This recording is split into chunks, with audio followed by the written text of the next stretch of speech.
तो हेलो नमस्कार, स्वागत है आप सभी का आज के इस वीडियो में। कैसे हैं आप सब लोग? आशा करता हूं आप सब लोग खुश होंगे, स्वस्थ होंगे और मस्त होंगे। तो आज के इस वीडियो में हम बात करने वाले हैं थ्री डायमेंशनल कोऑर्डिनेट ज्योमेट्री के most important topic straight line के बारे में। और आज के इस वीडियो में हम स्ट्रेट लाइन को पढ़ेंगे, general form of straight line, साथ ही साथ पढ़ेंगे symmetrical form of straight line और equation of straight line passing through two points. और साथ ही साथ हम इसको पढ़ेंगे कोऑर्डिनेट ज्योमेट्री के साथ साथ और इसको वेक्टर एनालिसिस में भी पढ़ेंगे। मतलब इक्वेशन ऑफ स्ट्रेट लाइन को हम कोऑर्डिनेट ज्योमेट्री में तो पढ़ेंगे ही पढ़ेंगे, साथ ही साथ इसको पढ़ेंगे हम वेक्टर में। क्योंकि मेरा जो थ्री डायमेंशनल कोऑर्डिनेट ज्योमेट्री को कराने का तरीका है वो बेस्ड है वेक्टर्स पर। क्योंकि वेक्टर्स को थोड़ा आसानी से समझा जा सकता है, उसकी डायरेक्शन को आसानी से समझा जा सकता है, जबकि थ्री डायमेंशनल कोऑर्डिनेट ज्योमेट्री पूरा टॉपिक जो है वो आपका बेस्ड है ऑन इमेजिनेशन। तो शायद आपको थोड़ा सा टफ लग सकता है, इसलिए उसको इजी बनाने के लिए हम इसको सॉल्व करेंगे या हम इसको पढ़ेंगे वेक्टर की हेल्प से। तो शुरू करते हैं आज का वीडियो। तो सबसे पहले जानते हैं स्ट्रेट लाइन की डेफिनेशन क्या होती है in three dimensional coordinate geometry. तो इसकी डेफिनेशन है, पहले उसको एक बार लिख लेते हैं, उसके बाद उसको समझेंगे एक डायग्राम की हेल्प से। तो कहते हैं in three dimensional coordinate geometry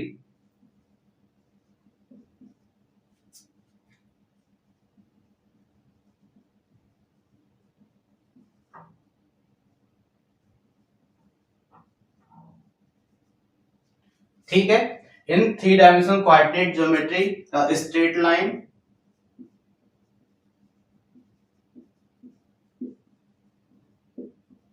is defined as. तो ये कह रहे हैं कि जो आपकी स्ट्रेट लाइन है वो कुछ और नहीं है बल्कि क्या है, the intersection of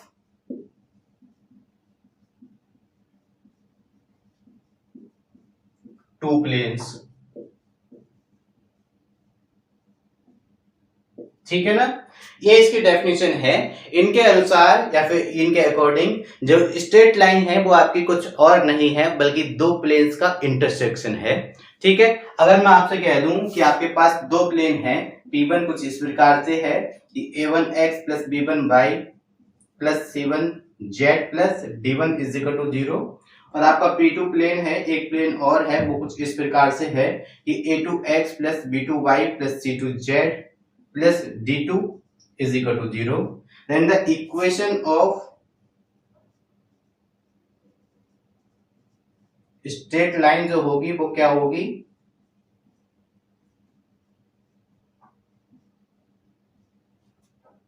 the equation of straight line will be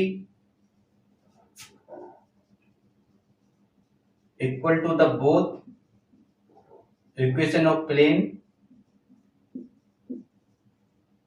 together. ठीक है ना, मतलब क्या हुआ, अगर मैं यहां से इन दोनों को इस तरह से लिख दूं, ये P1 इक्वेशन हो गया, ये P2 इक्वेशन हो गया, प्लेन 1 का इक्वेशन ये है, प्लेन 2 का इक्वेशन ये है, और आपसे कहा जाए कि इक्वेशन ऑफ स्ट्रेट लाइन क्या होगी, तो आप इन दोनों को कंबाइंड फॉर्म में बताएंगे कि इक्वेशन ऑफ स्ट्रेट लाइन कुछ इस प्रकार से होगी जैसे कि A1x plus B1y plus C1z plus D1 is equal to 0 and A2x plus B2y plus C2z plus D2 is equal to 0। ये दोनों क्या है, इक्वेशन ऑफ प्लेन्स हैं। तो आइए इसको पहले एक बार समझ लेते हैं कि स्ट्रेट लाइन का फॉर्मेशन कैसे होता है in three dimensional coordinate geometry. ठीक है, तो मान लेता हूं मेरे पास दो प्लेन है, एक प्लेन ये रहा, एक प्लेन ये रहा। क्योंकि ये हमारे पास इजीली अवेलेबल होते हैं, एक बुक की हेल्प से इसको समझना बहुत आसान हो जाता है। तो ये प्लेन कुछ इस प्रकार से है, मान लीजिए एक प्लेन ये है और एक प्लेन ये है, तो ये एक दूसरे को इंटरसेक्ट करते हुए इस तरह से आ रहे हैं। ठीक है, तो ये इंटरसेक्ट कहां कर रहे हैं, ये आप रेड वाली एक बार पोजीशन देख लीजिए, तो रेड पोर्शन है, तो इन दोनों के इंटरसेक्शन से जो रेड रेड बना वो एक स्ट्रेट लाइन तो होगी। हालांकि इसमें थोड़ा चौड़ा दिख रहा होगा, लेकिन आप मानिए कि इनका जो टचिंग पॉइंट है, सिर्फ हम टचिंग पॉइंट की बात करें तो वो टचिंग पॉइंट आपका एक स्ट्रेट लाइन होगा। अब चाहे आप इसको इस तरह से यहाँ पर इंटरसेक्ट करा लीजिए या यहाँ इंटरसेक्ट करा लीजिए या किसी और फॉर्मेशन पे आप इंटरसेक्ट करा लीजिए, तो इनका जो इंटरसेक्टिंग पॉइंट होगा, दैट इज जो रेड पोर्शन है, वो एक स्ट्रेट लाइन को ही रिप्रेजेंट करेगा।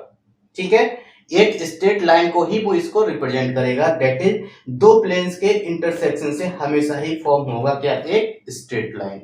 चाहे वो किसी भी एंगल को फॉर्म हो रहा हो, इस तरह से हो रहा हो या इस तरह से हो रहा हो, आपकी बननी तो क्या है, एक स्ट्रेट लाइन ही बननी है। ठीक है, आई होप आपको चीजें समझ में आ रही होंगी। एक प्लेन ये, एक प्लेन ये, आती है कहीं से, टकराते हैं, टकराने के बाद जो इंटरसेक्टिंग पॉइंट है या टच कर रहे हैं वो क्या होगा, तो ये इनके मल्टीपल पॉइंट्स पे टच करेगा या इंटरसेक्ट करेगा, उन्हीं को मीट कराते हुए अगर एक आगे को लेके जाएं, एक कर्व ड्रॉ करें, तो वो कर्व होगा आपका एक स्ट्रेट लाइन। ठीक, चीजें आपको समझ में आई होंगी ऐसी मैं आपसे उम्मीद कर सकता हूं। तो आपने इसको इस तरह से समझा, मान लीजिए आपकी एक प्लेन ये है इस तरह से, ठीक है, ये आपका एक प्लेन है। हालांकि जब मैं आपको प्लेन चैप्टर कराऊंगा तब तो आपको ये सब चीजें फिर से बताऊंगा। एक प्लेन ये है और एक प्लेन ये है। ठीक, इसको मैं P1 कह देता हूं, इसको मैं P2 कह देता हूं। अब क्या हुआ, अब ये दोनों एक दूसरे से आके मिले, ठीक है, अब ये दोनों एक दूसरे से आके मिले या एक दूसरे को इस तरह से इंटरसेक्ट किया, एक दूसरे को काटने लगे। काटेंगे कहां, मान लेता हूं कि इस प्लेन है तो ऐसा है कि कई जगह काटेगा। ठीक है, तो ये यहां पर टच हो रहे हैं, एक दूसरे को इस तरह से टच हो रहे हैं, जैसे मान लीजिए इस तरह से, तो हमें क्या दिखेगा, हमें दिखेगा कि ये एक स्ट्रेट लाइन है, जैसा कि मैंने इसमें बना रखा है। तो ये P1 हो गया, ये P2 हो गया, तो ये P1 और P2 का इंटरसेक्टिंग पॉइंट होगा। लेकिन हम बात कर रहे हैं 3D की, तो पॉइंट नहीं कहेंगे, हम कहेंगे इंटरसेक्टिंग कर्व जो होगा वो आपका क्या होगा, वो आपकी होगी स्ट्रेट लाइन। ठीक है, ये तो सिर्फ डेफिनेशन थी, इसके आगे जितना भी है वो आपको और अच्छे से समझ में आएगा।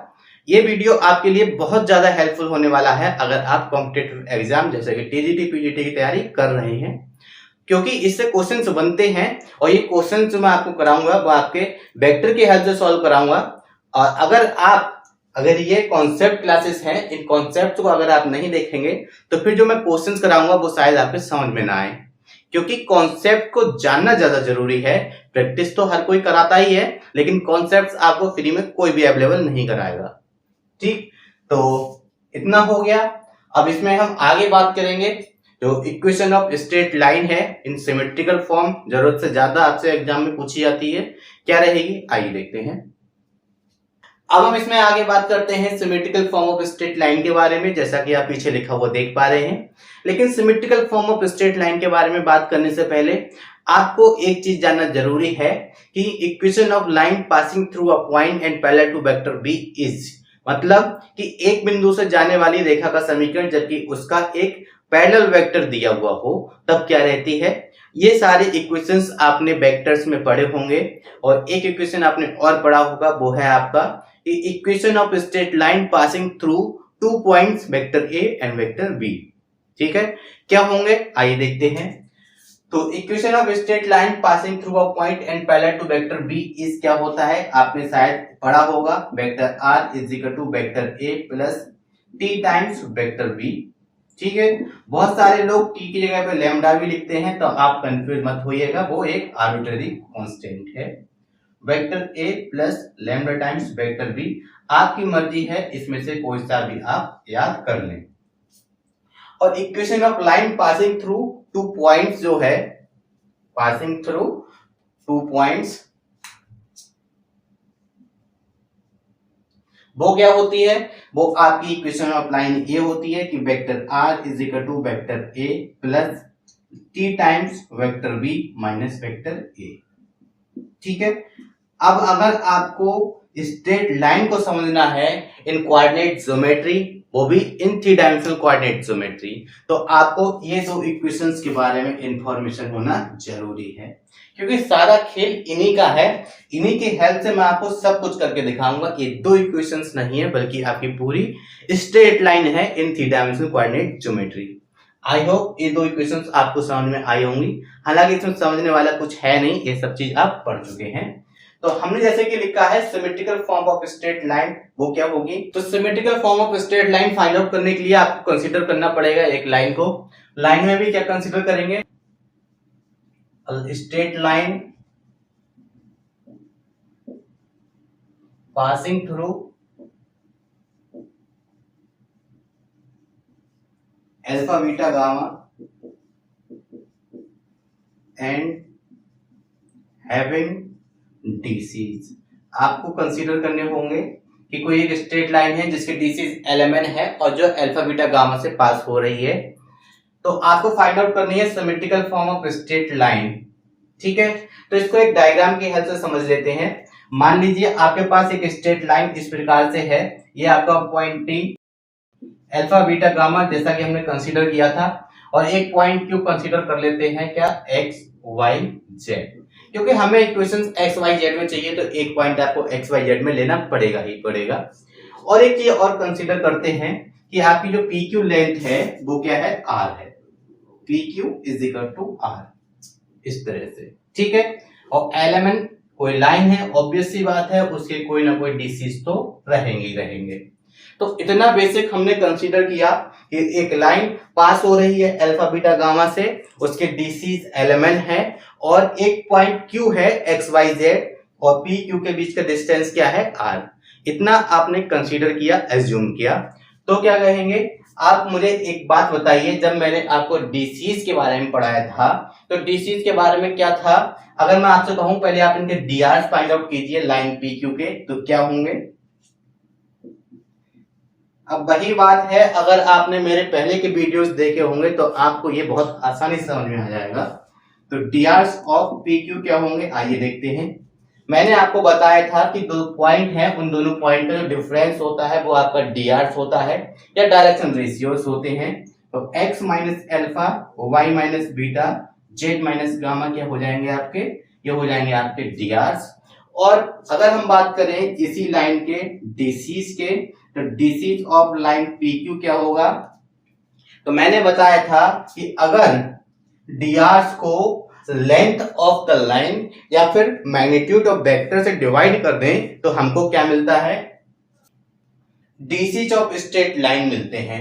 और हमारे डीआर्स क्या है, x minus alpha, y minus beta, z minus gamma.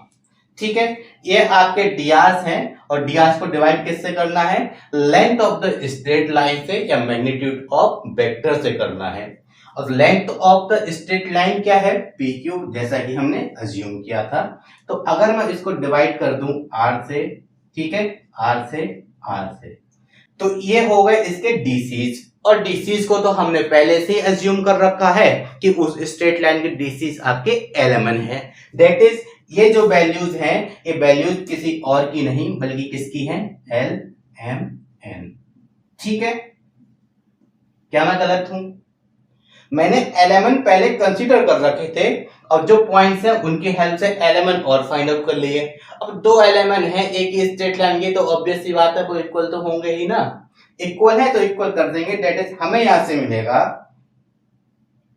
L is equal to X minus alpha upon R. और अगर मैं इसी को सिंप्लीफाई करूं तो मैं पाऊंगा क्या, मैं पाऊंगा x minus alpha upon L is equal to R. Similarly y minus beta upon m is equal to z minus gamma upon n। ठीक है, तो यहां से अगर हम symmetrical equation of straight line की बात करें तो symmetrical equation of straight line आपका कुछ इस प्रकार से होता है, x minus alpha upon L is equal to y minus beta upon m is equal to z minus gamma upon n। ये है आपका symmetrical equation of straight line या symmetrical form of straight line. हमने r को हटा दिया क्योंकि r इसमें कॉमन था। ठीक, r इसलिए यूज किया गया था जिससे कि हम इनके बीच में इक्वल का साइन लगा सकें। अदरवाइज आप इसको सॉल्व कैसे करेंगे अगर कुछ कॉमन नहीं आएगा। अब इक्वेशन तो आपने पढ़ लिया, सिमेट्रिकल फॉर्म क्या होती है, सिमेट्रिकल इक्वेशन क्या होती है। एक और इंपॉर्टेंट पॉइंट इसमें पूछा जाता है, वो क्या है, आइए देखते हैं। एक छोटा सा पॉइंट है मगर पूछा तो नहीं जाता, इसका इस्तेमाल किया जाता है। वो क्या कि आपसे पूछेगा coordinate of any point, coordinate of any point on line. कैसे पूछेगा, आइए बताते हैं। आपसे कहेगा कि एक स्ट्रेट लाइन है, उस पे कोई पॉइंट आपका अल्फा बीटा गामा है। ठीक है, कैसा पॉइंट है, अल्फा बीटा गामा आपके पास एक पॉइंट है। और कहेंगे आपसे कि r डिस्टेंस पर उस लाइन के आप कोऑर्डिनेट बताइए, दैट इज आप क्यू के कोऑर्डिनेट बताइए, क्यू के कोऑर्डिनेट क्या होंगे। अभी तो हमने एक्स वाई जेड अज्यूम किए थे, अब मैं क्यू को इस तरह से हटा देता हूं। अब कंडीशन होगी आपकी क्या, आपसे कहेगा कि एक पॉइंट है पी से आर डिस्टेंस पर है और लाइन के डीसी एलिमेंट है, तो आप मुझे ये बताइए इस पॉइंट क्यू के कोऑर्डिनेट्स क्या होंगे। ठीक है, कैसे करेंगे। आपने देखा कि हमने symmetrical form of straight line को इस तरह से पढ़ा, और यहां से अगर मैं x की वैल्यू निकालूं तो क्या मिलेगी मुझे, आइए देखते हैं। अगर इन दोनों की क्रॉस मल्टीप्लाई करूं तो मैं पाऊंगा x minus alpha is equal to L R, और एल्फा को अगर आरएचएस में ले जाऊं तो मुझे क्या मिलेगा, x is equal to alpha plus L R. Similarly y is equal to beta plus M R, और z is equal to gamma plus N are.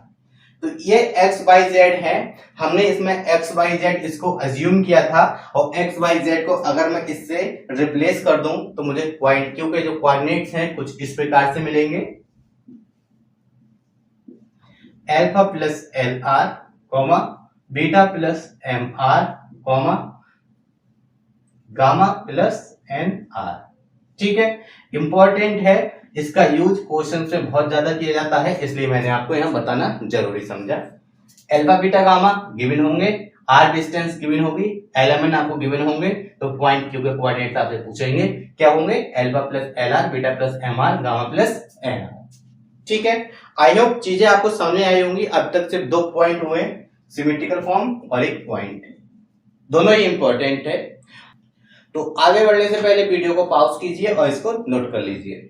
अभी आपने देखा कि हमने symmetrical equation of straight line को पढ़ा, symmetrical form of straight line को पढ़ा, साथ ही साथ हमने देखा कि स्ट्रेट लाइन के ऊपर किसी भी पॉइंट के कोऑर्डिनेट्स को किस तरह से फाइंड आउट करते हैं।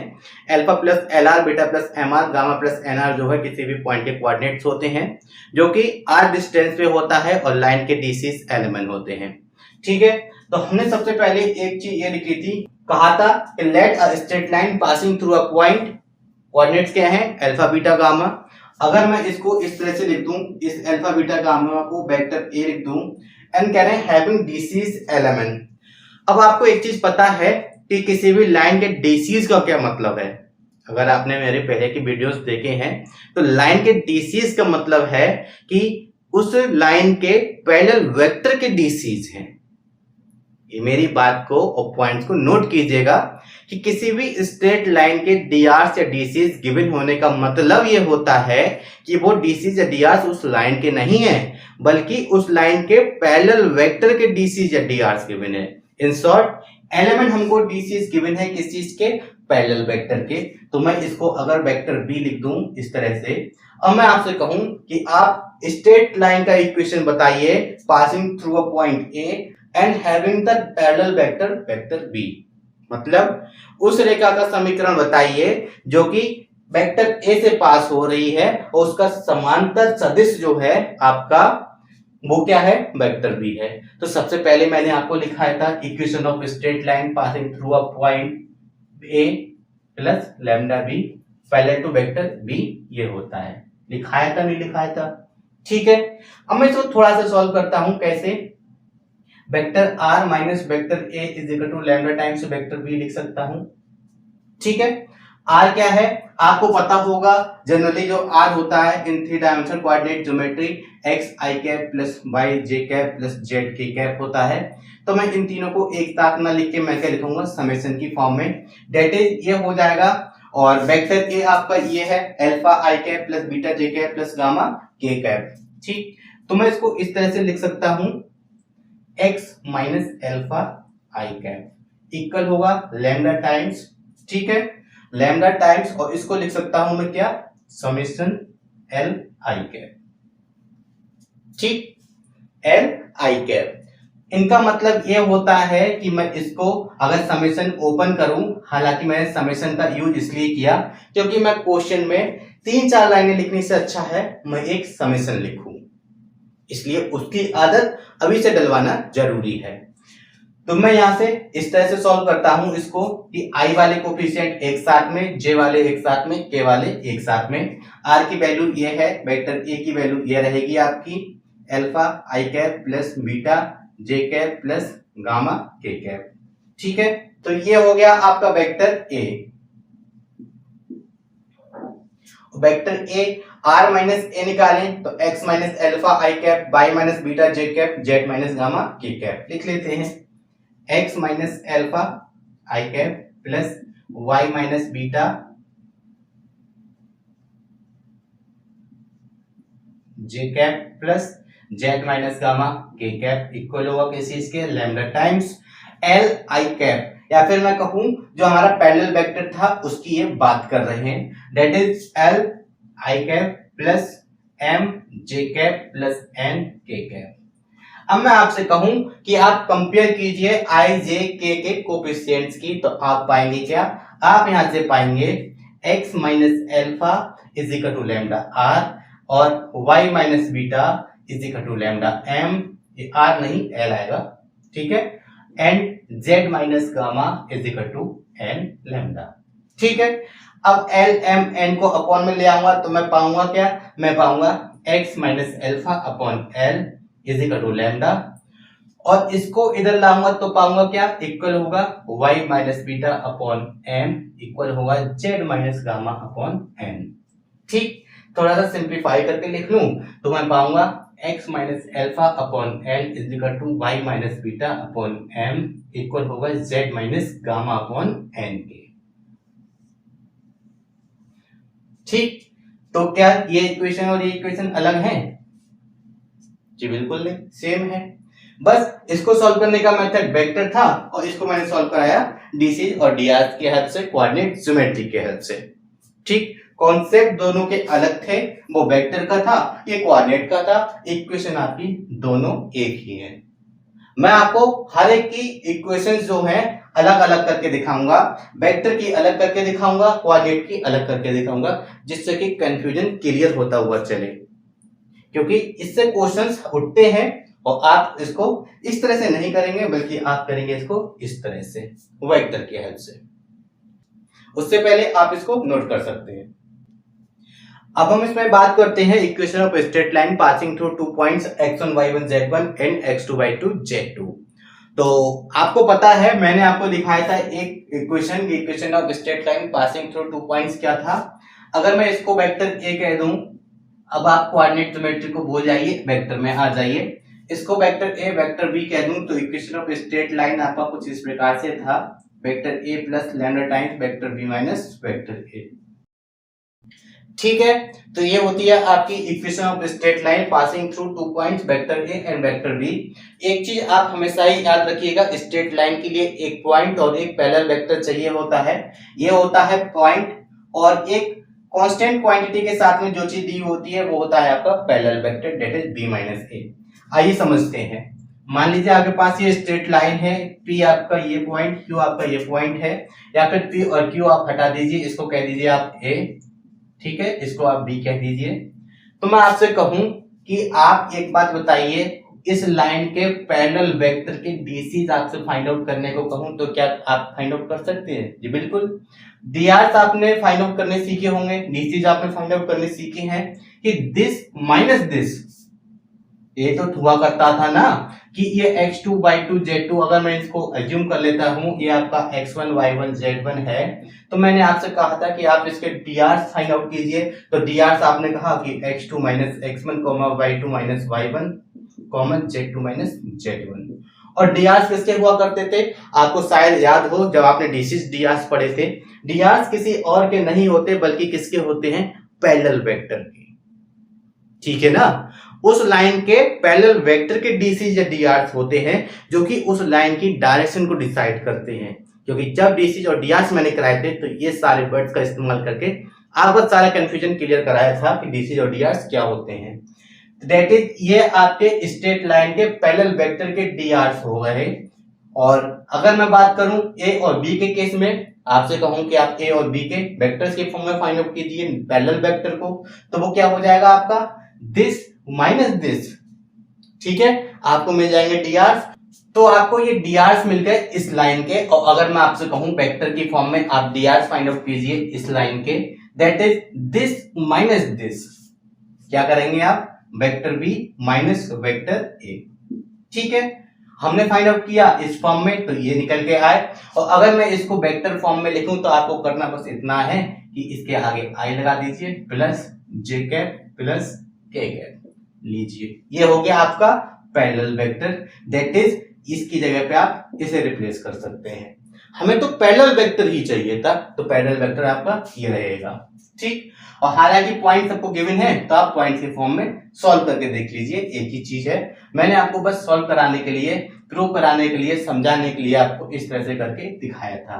वेक्टर आर, इसको उठा के इधर लेके आऊंगा, क्या हो जाएगा, vector are minus vector A is equal to lambda times vector v minus vector a. R minus a, ठीक है, आर माइनस ए। आर क्या होता है आपको पता होगा, एक्स आई कैप प्लस वाई जे कैप प्लस जेड के कैप। ठीक, तो इसमें से अगर हम ए को सब्ट्रैक्ट करेंगे तो हमको मिलेगा क्या, x minus x one i cap plus y minus y one j cap plus z minus z one k cap equal होगा किस चीज के, lambda times v minus a, this minus this, that is x2 minus x1 i cap, ठीक है, plus y2 minus y1 j cap plus z2 minus z1 k cap. याद रखना lambda बाहर है, सबके साथ इसकी मल्टीप्लाई होगी। और आई जे के कोफिशिएंट्स का फिर से मैं कंपैरिजन करूं, मुझे मिलेगा x minus x1 upon x2 minus x1 is equal to lambda. Similarly y minus y1 upon y2 minus y1, ठीक है, इक्वल होगा z minus z1 upon z2 minus z1। तो हम यहां से कह सकते हैं आपका equation of straight line passing through two points x1 y1 z1 and x2 y2 z2 जो होगा वो होगा x minus x1 upon x2 minus x1 equal होगा y minus y1 upon y2 minus y1 equal होगा z minus z1 upon z2 minus z1। ठीक है, मैं आपसे कहूंगा कि आप इस इक्वेशन को याद रखिए, सिर्फ और सिर्फ अगर आपसे डायरेक्ट रिजल्ट पूछा जाए तब, अदरवाइज आप इसको याद रखेंगे, सारे क्वेश्चंस आपके इससे सॉल्व होंगे। ठीक है, यहाँ पर फिर से लिख देता हूं, vector A plus lambda times vector B minus vector A. आपको ये इक्वेशन याद करनी है, ऑल इन वन है। ठीक, आपकी equation of straight line passing through two points हो गए। आप इसको पॉज करके नोट कर सकते हैं, फिर इसकी आगे बात करेंगे। अब हम इसमें आगे बात करते हैं कोप्लेनर लाइंस के बारे में। ये कंडीशन आपसे हमेशा ही पूछी जाती है कि दो लाइंस हैं जो कि एक कोप्लेनर कहलाती हैं, तो आपसे पूछने की कंडीशन क्या होगी। तो मैंने लिखा है कि two lines in symmetrical form are said to be coplanar if, तो सबसे पहले दो लाइन के इक्वेशंस को हम कंसीडर करेंगे किस फॉर्म में, सिमेट्रिकल फॉर्म में। तो मान लेता हूं आपकी L1 जो है कुछ इस प्रकार से है कि x minus alpha upon L1 is equal to y minus alpha 1 y minus beta 1 upon m1 is equal to z minus gamma 1 upon n1। ठीक है, एक L2 लाइन और कंसीडर कर लेता हूं कि x minus alpha 2 upon L2 equal है y minus beta 2 upon m2 के इक्वल है z minus gamma 2 upon n2। अब आपकी ये दो लाइंस है कोप्लेनर कहलाएंगी। कब कहलाएंगी, तो उसकी एक कंडीशन होती है, वो क्या, आइए देखते हैं। सबसे पहले मैं क्या करूंगा, मैं इसको कन्वर्ट करूंगा किस फॉर्म में, तो वेक्टर फॉर्म में। तो वेक्टर फॉर्म में कन्वर्ट करने के लिए क्या करना होता है, इसके आगे एक आप लैम्डा अज्यूम कर लीजिए, या आपकी मर्जी है, कुछ भी एक आर्बिट्ररी कांस्टेंट आप अज्यूम कर लीजिए, क्रॉस मल्टीप्लाई करके एक्स वाई जेड की वैल्यू फाइंड आउट करेंगे तो आपको मिलेगा कुछ इस प्रकार से कि vector R is equal to alpha 1 beta 1 gamma 1 plus lambda times L1 M1, ठीक है, N1। और ये क्या है, आपको कुछ कुछ फॉर्म इस टाइप की मिलेगी। ठीक है ना, मैं इसको इस टाइप से लिख सकता हूं, ये नहीं लिख सकता हूं, ये बिल्कुल लिख सकता हूं। इसको लिखना चाहूं तो इसको भी लिख सकता हूं, कैसे, vector r is equal to vector a2 plus lambda times vector b2। ठीक, a2 की वैल्यू क्या रहेगी, अल्फा 2 बीटा 2 गामा 2 और ये plus lambda times L2 M2 N2। ठीक, तो आपकी अगर दो लाइंस कोप्लेनर हैं इस फॉर्म में, तो उसका जो फार्मूला होता है वो ये होता है कि A2 minus A1 dot B1 cross B2, ठीक है ना, is equal to 0। Scalar triple product आपका जो है, ये आपका स्केलर ट्रिपल प्रोडक्ट हो गया। स्केलर ट्रिपल प्रोडक्ट की वैल्यू अगर 0 हो जाती है तब हम कहेंगे कि आपकी जो दो लाइंस हैं वो कैसी हैं, कोप्लेनर। इस कंडीशन को आप याद रखिएगा। हालांकि कोऑर्डिनेट वाली मैं आपको प्रूव करके दिखाऊंगा, लेकिन हमेशा आपसे कहूंगा कि आप याद रखिएगा वेक्टर वाली। आपको इनको वेक्टर टू कोऑर्डिनेट, ठीक है, और कोऑर्डिनेट टू वेक्टर कन्वर्ट करना आना जरूरी है।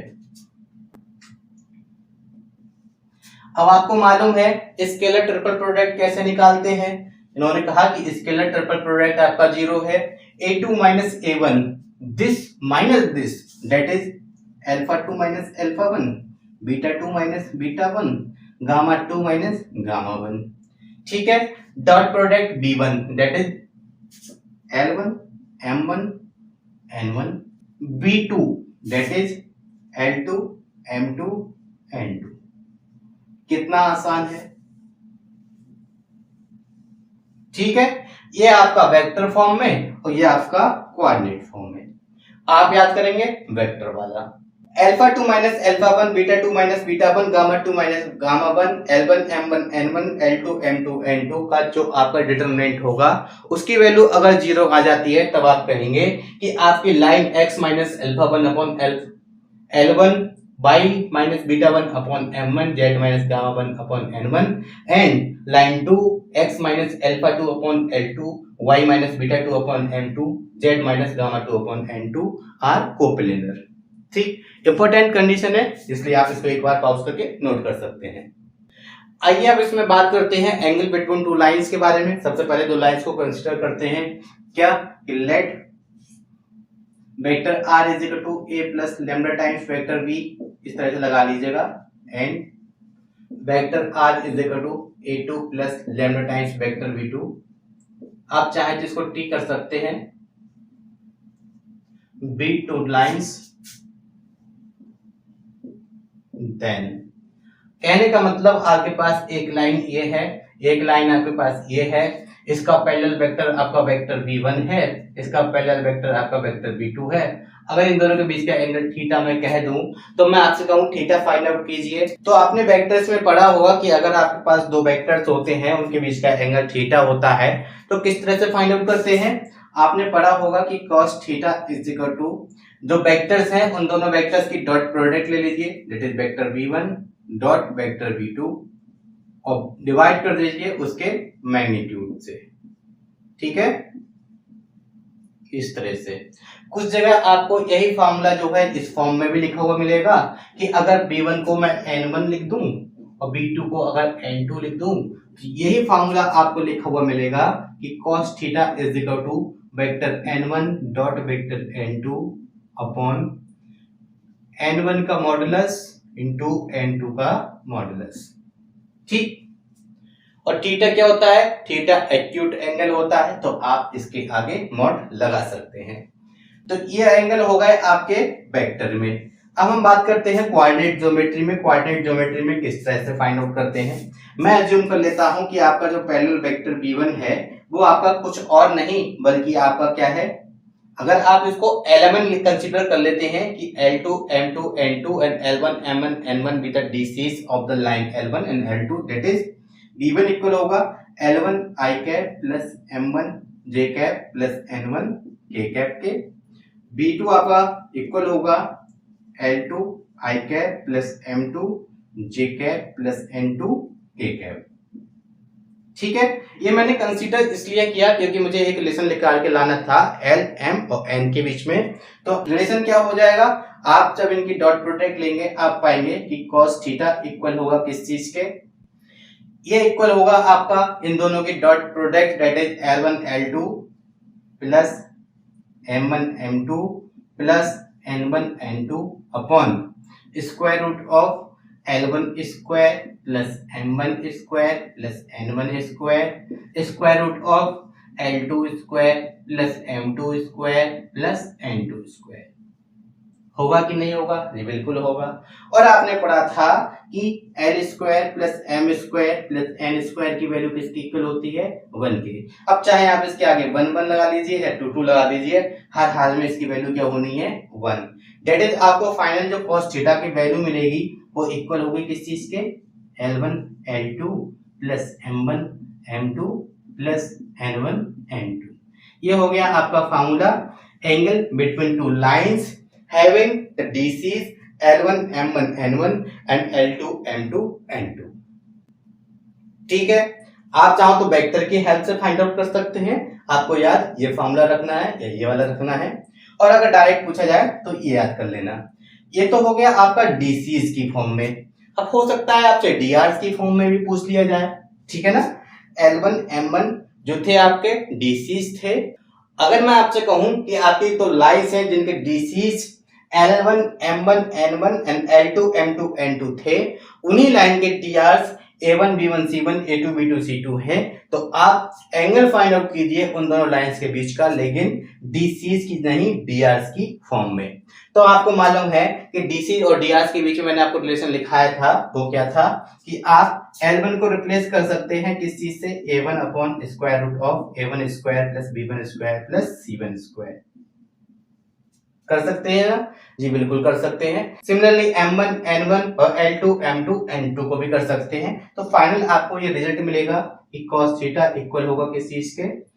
ये इक्वल होगा A1 A2 upon plus B1 B2 plus C1 C2, और टोटल के अपॉन में ये A1 के अपॉन में भी आएगा, B1 के अपॉन में भी आएगा, C1 के अपॉन में भी आएगा। ठीक है, तो हम उसको एलसीएम ले लेंगे। फाइनल आपको यहां से मिलेगा square root of A1 square plus B1 square plus C1 square square root of A2 square plus B2 square plus C2 square. ठीक है, आपने L1 M1 N1 की हेल्प से एक रिलेशन फाइंड आउट किया डीसी और डीआरस में, और इनकी वैल्यूज को L1 L2 M1 M2 N1 N2 की वैल्यूज को रिप्लेस किया, तो ये आपको cos theta A1 A2 B1 B2 C1 C2 के टर्म में मिल गया। हालांकि आपने अभी ये चीज इसकी हेल्प से समझी, और मैं अगर आपसे कहूं कि आपका जो B1 था, ठीक है, वो आपका L1 M1 N1 that is DCs की फॉर्म में ना होकर डीआरस की फॉर्म में डायरेक्टली लिख लूं, जैसे A1 I cap plus B1 J cap plus C1 K cap, ठीक है, A2 I cap plus B2 J cap plus C2 K cap. तो आपसे कहूं कि आप इसका एंगल फाइंड आउट कीजिए, फिर से इसमें पुट कर दीजिए, लौट के आपको यही तो मिलेगा। ठीक है ना, मैं सही हूं? दोनों की dot product that is this divided by दोनों के मैग्नीट्यूड दिस एंड दिस। अब चाहे आप L1 L2 that is DCs में रिलेशन फाइंड आउट कीजिए, चाहे आप डीआरस के फॉर्म में फाइंड आउट कर सकते हैं। आई होप चीजें यहां से क्लियर हुई होंगी आपको। मैंने आपको यहां से 3-4 पॉइंट लिखा दिए, एक तो cos थीटा डीसीज की फॉर्म में, cos थीटा डीआरस की फॉर्म में, और आपको एक cos थीटा लिखाया वेक्टर की फॉर्म में। अब हम बात करते हैं इसमें अगले पॉइंट के बारे में, जो कि आपसे पूछा जाता है। वो क्या है कि सबसे पहले कि two lines are said to be parallel. हालांकि ये चीज मैं पहले करा चुका हूं, ठीक है। तो उसकी कंडीशन क्या होती है? उसकी कंडीशन ये होती है कि L1 L2 अगर उसके डीसीज गिवन है तो कुछ इस प्रकार से ये कंडीशन रहती है। आप इसको डायरेक्ट याद कर लीजिए, चाहे तो आप प्रूव कर सकते हैं, आप कमेंट कर सकते हैं। और अगर आपसे कहूं कि आप डीआरएस की फॉर्म में इसको लिखिए, तो आप इसको लिख सकते हैं कि A1 अपॉन A2 इक्वल होगा B1 अपॉन B2 के इक्वल होगा किस चीज के? C1 upon C2, where A1 B1 C1 and A2 B2 C2 are the DRs of line L1 and line L2, and L1 M1 N1 and L2 M2 N2 are the DCs of line L1 and DCs of line L2। अब इसमें अगला point और पूछा जाता है कि क्या कि two lines are said to be perpendicular.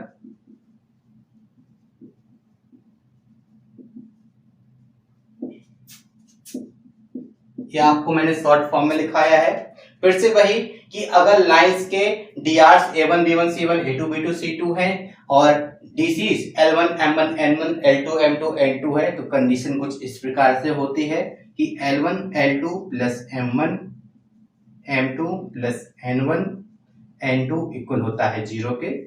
Similarly अगर आप ds की फॉर्म में लिखना चाहें तो ds की फॉर्म में इस तरह से लिख सकते हैं, plus v1 v2 plus c1 c2 is equal to 0। Important है चारों के चारों फार्मूलाज, कहीं आपसे डीसी की फॉर्म में तो कहीं आपसे ds की फॉर्म में पूछे गए हैं। अब इसमें आगे बात करते हैं अपने थर्ड पॉइंट के बारे में। वो क्या है, कह रहे the line is always perpendicular to the normal of both of the plane। कहने का मतलब आप समझे, जब मैंने आपको सबसे पहले डेफिनेशन लिखाई थी तो मैंने आपको दिखाया था कि आपके पास क्या थे, दो प्लेन्स थे। इस टाइप से आपके पास दो प्लेन्स हैं और उनके इंटरसेक्शन से क्या फॉर्म हो रही थी, एक स्ट्रेट लाइन फॉर्म हो रही थी। और आपको पता होगा कि प्लेन के बारे में शायद आपने ना सुना हो, अगर आपने सुना होगा तो आपको पता होगा, जैसे लाइन के लिए एक पॉइंट चाहिए होता है और एक पैरेलल वेक्टर चाहिए होता है, वैसे ही प्लेन के लिए क्या चाहिए होता है, एक पॉइंट चाहिए होता है और एक परपेंडिकुलर वेक्टर या नॉर्मल वेक्टर चाहिए होता है। अब कहने का मतलब यह है कि अगर मान लीजिए आपका ये एक प्लेन है, ठीक है, ये आपका एक प्लेन है जैसा कि आप देख पा रहे हैं, इस टाइप से मैंने एक प्लेन यहाँ पे लिया है, तो इसका नॉर्मल जो होगा ना वो हमेशा ही इस तरह से होगा। ठीक है, नॉर्मल कैसा होगा, हमेशा इसके परपेंडिकुलर होगा। अब कहने का मतलब क्या हुआ, मान लेता हूं कि एक प्लेन तो मेरा ये बोर्ड है, ठीक, एक प्लेन ये मेरा बोर्ड है, तो इसका भी एक नॉर्मल वेक्टर रहेगा इस तरह से।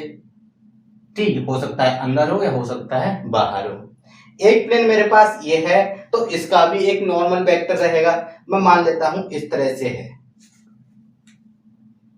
इसका इस तरह से ये नॉर्मल वेक्टर है, इसका नॉर्मल वेक्टर ये है। इस तरह से इसने इंटरसेक्ट किया, इंटरसेक्ट करने के बाद जो लाइन बनेगी वो लाइन कुछ इस प्रकार से होगी कि एक का परपेंडिकुलर वेक्टर या नॉर्मल वेक्टर इस तरह से होगा, दूसरे का नॉर्मल वेक्टर कुछ इस तरह से होगा। हालांकि इस लाइन पर ये दोनों परपेंडिकुलर होंगे। कहने का मतलब आप इस तरह से समझ सकते हैं कि इसका नॉर्मल वेक्टर जो है इस तरह से होगा, ठीक है, इस प्लेन का, और इस प्लेन का नॉर्मल वेक्टर इस तरह से होगा। अगर इसको n1 कह दूं, मैं इसको n2 कह दूं, ठीक, तो ये दोनों ही लाइन, एक लाइन ये है, इस पर इस तरह से दिखा दिया, परपेंडिकुलर है।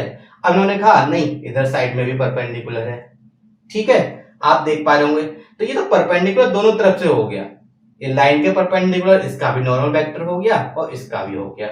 कहने का मतलब the line is always perpendicular to the normals of both of the plane, मतलब ये दोनों नॉर्मल्स हैं, इनके हमेशा ही परपेंडिकुलर होगी स्ट्रेट लाइन जो कि इनके इंटरसेक्शन से पास हुई थी, जो कि इनके दोनों प्लेन्स के इंटरसेक्शन से जनरेट हुई थी।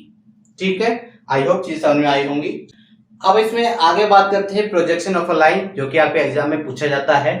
तो सबसे पहले क्या करते हैं, मान लीजिए हमारे पास PQ एक लाइन है, इस लाइन का प्रोजेक्शन आपको फाइंड आउट करना है एक्सिस पर, तो किस तरह से फाइंड आउट करेंगे।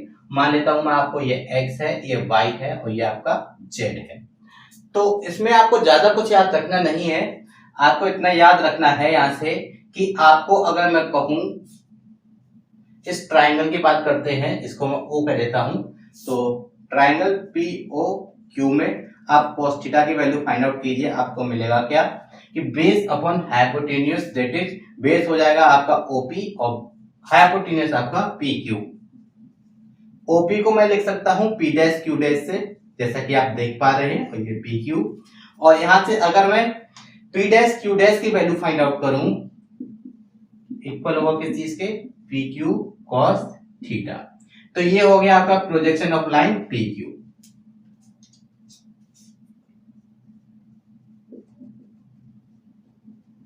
Projection of line PQ। अब चीजें आपको यहां से समझ में नहीं आएंगी, क्योंकि इससे क्वेश्चन तो बनता ही नहीं है। क्वेश्चन कहां से बनता है, आइए देखते हैं। हमें फाइंड आउट करना है प्रोजेक्शन,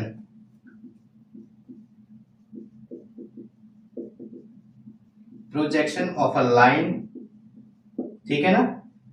आपसे पॉइंट तो ये वाला पूछा जाता है जो मैं लिखा रहा हूं, passing through x1 y1 z1 and x2 y2 z2। जैसा कि आपने देखा कि एक लाइन PQ है जो कि पास हो रही है P से और Q से, x1 y1 z1 x2 y2 z2।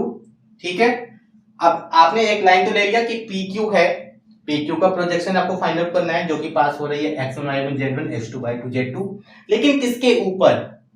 तो हमें एक लाइन है on the line having DC's element, मतलब एक ऐसी लाइन है जिसके DC's एलिमेंट है, उसके ऊपर इस लाइन का प्रोजेक्शन फाइंड आउट करना है। ठीक है, तो कैसे करेंगे? तो आपका जो प्रोजेक्शन है वो इक्वल होता है किसी चीज के, वो इक्वल होगा आपके कि L x2 minus x1 plus m y2 minus y1 plus n z2 minus z1। Question तो आपका यहां से बनता है, this is the projection of line passing through x1 y1 z1 and x2 y2 z2 to the line having DC's L M N। ठीक है, याद रखना L M N DC's उस लाइन के हैं जिसके ऊपर प्रोजेक्शन फाइंड आउट करना है, उस लाइन के नहीं है जिसका प्रोजेक्शन फाइंड आउट करना है। ठीक है, वर्ड्स को थोड़ा संभाल के सुनिएगा। किसका फाइंड आउट करना है? इस लाइन का। तो वो लाइन के आपको कोऑर्डिनेट दिए होंगे, वो किन पॉइंट से पास हो रही है, किसके ऊपर फाइंड आउट करना है, उसके आपको DC's गिवन होंगे। अब मैं आपसे कहूं कि projection of line on x axis, y axis, z axis find out कीजिए, क्या होंगे?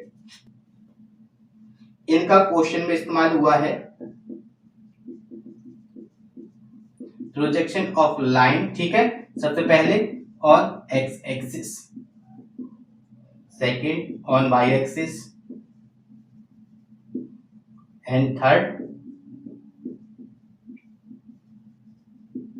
अब मैं आपको क्यों करा रहा हूं?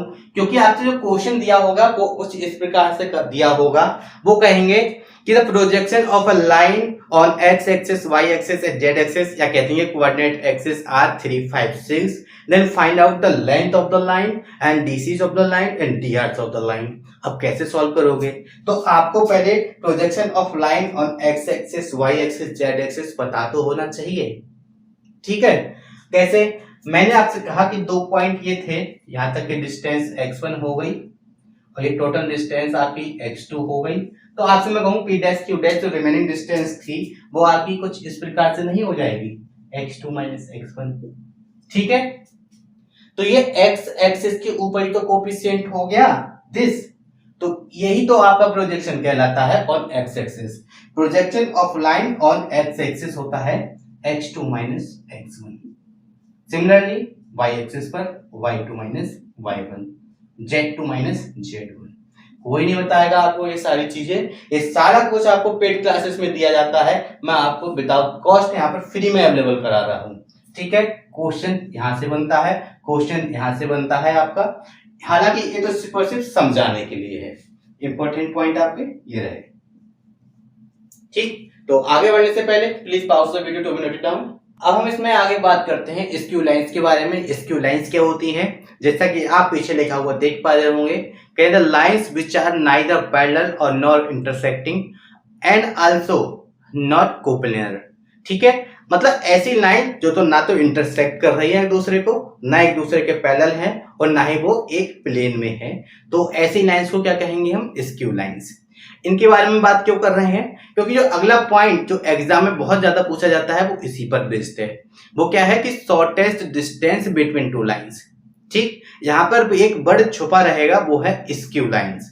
ठीक है ना, वो आपसे कभी नहीं कहेंगे कि आप shortest distance between two skew lines find out कीजिए, वो आपसे बस यही कहेंगे कि find out the shortest distance between the lines. Skew lines कभी नहीं कहेंगे, हालांकि हमें स्क्यू लाइंस के बीच का ही शॉर्टेस्ट डिस्टेंस फाइंड आउट करना है। ठीक, क्या होता है? तो मान लेते हैं कि हमारे पास किन किन कंडीशन में शॉर्टेस्ट डिस्टेंस एग्जिस्ट करती है। मान लीजिए अगर मेरे पास दो लाइंस हैं, इस तरह से हैं, अब ये तो एक दूसरे को इंटरसेक्ट कर रही हैं, और इंटरसेक्ट कर रही हैं तो क्या वो स्क्यू लाइंस होंगी? जी बिल्कुल नहीं होंगी। और स्क्यू लाइंस नहीं होंगी तो उनके बीच का डिस्टेंस फाइंड आउट नहीं कर सकते, मतलब यहाँ पर शॉर्टेस्ट डिस्टेंस आप एग्जिस्ट नहीं करती है। अब मान लीजिए आपके पास दो लाइंस हैं, पैरेलल हैं। अब इनके बीच का शॉर्टेस्ट डिस्टेंस फाइंड आउट कीजिए। अरे आप इनके बीच का डिस्टेंस ही फाइंड आउट कर लीजिए तो वो भी अपने आप में शॉर्टेस्ट ही तो होगा, कुछ स्पेशल थोड़ी ही नहीं है कि अलग से आपको शॉर्टेस्ट डिस्टेंस फाइंड आउट करना है। एक परपेंडिकुलर ड्रॉ कीजिए इन दोनों के बीच का, और ये डिस्टेंस जो है अगर डी कह दूं तो आपकी जो शॉर्टेस्ट डिस्टेंस किसके इक्वल हो जाएगी, डी के। तो मैं शॉर्टेस्ट डिस्टेंस कहूं या distance between two parallel lines कहूं, एक ही तो बात है। तो क्यों एक एक्स्ट्रा वर्ड इस्तेमाल करें, शॉर्टेस्ट डिस्टेंस। जो डिस्टेंस है वही शॉर्टेस्ट होगी, ठीक। तो इस केस में भी शॉर्टेस्ट डिस्टेंस आपने देखा। और एक और आपसे कहें कि कोप्लेनर लाइंस। अब कोप्लेनर लाइंस क्या होती हैं कि ऐसी लाइन जो एक ही प्लेन में हो। मान लीजिए अगर ओवरलैपिंग लाइन है, इस तरह से दो लाइंस हैं जो कि एक दूसरे को ओवरलैप कर रही हैं, तो ओवरलैपिंग लाइंस के बीच का शॉर्टेस्ट डिस्टेंस आप फाइंड आउट करेंगे तो क्या होगा, ऑब्वियस सी बात है, दो लाइन एक दूसरे के ऊपर है, दैट इज शॉर्टेस्ट डिस्टेंस 0 हो गया, ठीक।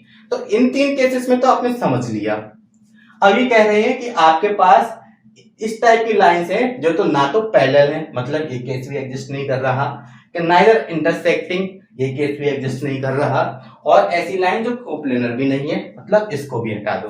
इन तीनों केसेस को हटाने के बाद आपकी जो और केस बनते हैं या और कंडीशंस बनती हैं, उन कंडीशंस में आपसे पूछा है कि आप शॉर्टेस्ट डिस्टेंस फाइंड आउट कीजिए। कैसे करोगे, तो इसको पहले एक डायग्राम की हेल्प से समझते हैं। अब एक मोस्ट इंपोर्टेंट पॉइंट जो आपसे पूछा जाता है, इस पॉइंट को धैर्य रखकर आप समझिएगा। दो तरीके से कराऊंगा और दोनों तरीके से ये पूछा जाता है। Shortest distance between two skew lines. मान लेता हूं मेरे पास दो लाइंस हैं, वो कौन सी हैं, एक लाइन आपकी इस तरह से है, एक एपी लाइन और दूसरी बीक्यू लाइन है। मतलब एक ऐसी लाइन जो अल्फा 1 बीटा 1 गामा 1 से पास हो रही है और जिसके डीसीज L1 M1 N1 है। दूसरी लाइन जो अल्फा 2 बीटा 2 गामा 2 से पास हो रही है और जिसके डीसीज L2 M2 N2 है। तो सबसे पहले क्या करेंगे, इनकी इक्वेशंस को लिखेंगे, ठीक है। तो मैं अगर L1 की बात करूं, इसको मैं L1 कह देता हूं, इसको L2 कह देता हूं। तो L1 का इक्वेशन जो होगा वो कुछ इस प्रकार से होगा, x minus alpha 1 upon L1 is equal to y minus beta 1 upon M1 is equal to z minus gamma 1 upon N1, ठीक है। L2 आपका कुछ इस प्रकार से होगा, x minus alpha 2 upon L2 is equal to y minus beta 2 upon M2 is equal to z minus gamma 2 upon N2, ठीक। ये आपके दो इक्वेशंस ऑफ लाइन हो गए। आपको इन दोनों के बीच का शॉर्टेस्ट डिस्टेंस फाइंड आउट करना है। वैसे तो लाइन के बीच का डिस्टेंस एक ये है और एक ये है, तो ये भी आपका शॉर्टेस्ट डिस्टेंस हो जाएगा। अगर मैं आपसे कहूं कि आप इनको वेक्टर फॉर्म में भी लिखिए, तो क्या आप इसको वेक्टर फॉर्म में कन्वर्ट कर सकते हैं? जी बिल्कुल कर सकते हैं। वो कैसे? अगर मैं कह देता हूं कि ये पॉइंट आपका P जो है वो क्या है, एक लाइन है जो कि वेक्टर ए पॉइंट से पास हो रही है और जिसका पैरेलल वेक्टर ये है, ठीक है। एक दूसरी लाइन है जो कि पॉइंट A2 से पास हो रही है और जिसका पैरेलल वेक्टर ये रहा, ठीक है ना। तो आप याद रखना, आपको फार्मूला में वेक्टर का लिखाऊंगा और अगर आपको कहीं से गलती से भी कोऑर्डिनेट फॉर्म लिखी हुई मिल जाए, कार्टेशियन फॉर्म लिखी हुई मिल जाए, तो आप सबसे पहले उसको वेक्टर में कन्वर्ट कर लीजिए। और कन्वर्ट ना भी करना हो तो याद रखना, एक्स के साथ में माइनस या प्लस में जो भी होगा वो आपके क्या होंगे, वो होंगे आपके पॉइंट, और ये अपॉन में जो होते हैं वो होते हैं आपके डीसीज, ठीक। कहने का मतलब इस इक्वेशन को मैं लिख सकता हूं vector r is equal to a1 plus lambda times b1, और इसको लिख सकता हूं vector r is equal to a2 times a2 plus t times vector b2।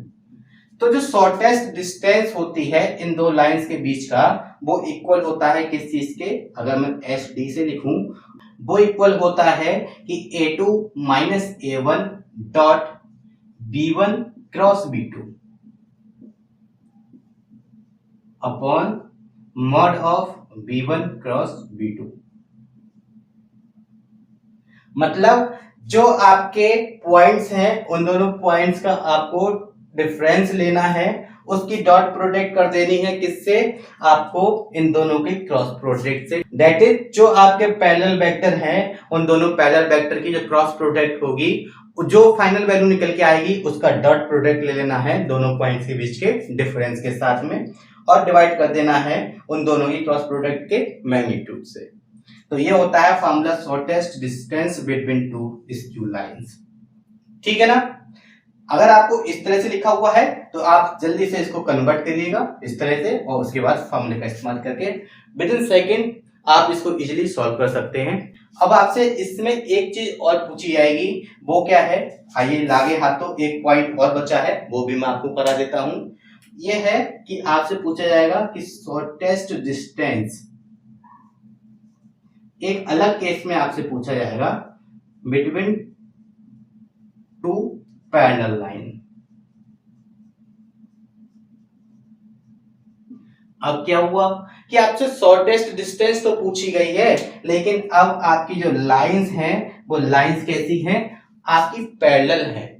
और पैरेलल है इसका मतलब ये हो गया कि B1 इक्वल होगा B2 के, इक्वल होगा किस चीज के, अगर मैं इनको कह दूं कि पैरेलल वेक्टर इनके B हैं, ठीक है, दोनों के पैरेलल वेक्टर B हैं, तो क्या हम यहां से ये नहीं कर सकते कि A2 minus A1 shortest distance is equal to A2 minus A1, तो ऐसा ही रहेगा क्योंकि इनके साथ तो कोई छेड़छाड़ करी ही नहीं है। और क्रॉस प्रोडक्ट ले लीजिए इस बार किसकी, जो कॉमन पैरेलल वेक्टर है दैट इज वेक्टर B, और डिवाइड कर दीजिए इसी पैरेलल वेक्टर के मैग्नीट्यूड से। दोनों पूछे गए हैं, जरूरत से ज्यादा ये भी पूछा गया है और जरूरत से ज्यादा ये भी पूछा गया है। ठीक है, तो आगे बढ़ने से पहले please note down. I hope चीजें आपको समझ में आई होंगी, हालांकि ये 3D है, ठीक है, बिना एग्जाम्पल्स के उतना क्लियर नहीं होती है, लेकिन फिर भी मैं आपसे कहूंगा कि एक बार आप कोशिश कीजिए, वीडियो को एक बार फिर से रिपीट करके देखिए, चीजें एक बार आपके समझ में आ जाती हैं तो फिर इसके एग्जाम्पल के साथ वो इतनी क्लियर हो जाएंगे कि आप इसको दोबारा नहीं भूलेंगे। ठीक है, इसमें 2 पॉइंट्स मैंने छोड़े हैं, जानबूझकर छोड़े हैं, वो क्या है कि image of a point with respect to a straight line and image of a point with respect to a plane. ये आपसे जरूरत से ज्यादा पूछे जा रहे हैं, ट्रेंड में है इस समय, तो वो मैं आपको जब प्लेन हो जाएगा उसके बाद अलग से कराऊंगा। तो अगर आपको लगे कि आपके लिए ये वीडियो हेल्पफुल है और लगे अगर मैंने इसमें मेहनत की है तो प्लीज मेरे चैनल को सब्सक्राइब जरूर कर दीजिएगा, साथ ही साथ वीडियो को लाइक करके कमेंट जरूर कर दीजिएगा, और हो सके तो आप अपने फ्रेंड या फैमिली में इस वीडियो को शेयर कर सकते हैं। So thank you, thanks for watching, thanks lot.